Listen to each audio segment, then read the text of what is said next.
Tahiyatda kol көтерөбүз го.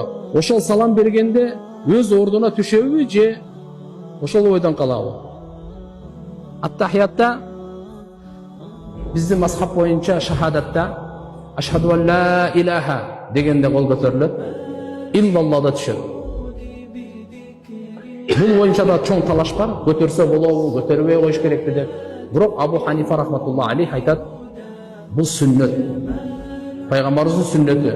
Ар кандай көтөрүлүшү бар. Кээ бирлер кыймылдатат, кээ бирлер 53 кылат, кээ бирлер халка деп коет, кальцо кылат. Кандай болбосун, ашхаду ан ла илаха дегенде көтөрүлүп иллаллах, бул пайгамбарыбыз айткан, шайтанды кылыч менен чапкандан да катуу тиет деген ушул. Намаз сүннөт менен гана толук болушу мүмкүн. Ошон үчүн көтөргөндө билгендер, туура көтөргөндө билгендер көтөрсө жакшы, амал кылсын, көтөрүш керек, сүннөттү тирилтиш керек. Көтөргөн, туура көтөргөндү билбесе көтөрбөй эле коюш керек. Ана бул көтөргөн качага чейин өкүмү. Биринчи саламга чейин. Ассаламу алейкум ва рахматуллах дегенден кийин өз ордуна коюп коесуз.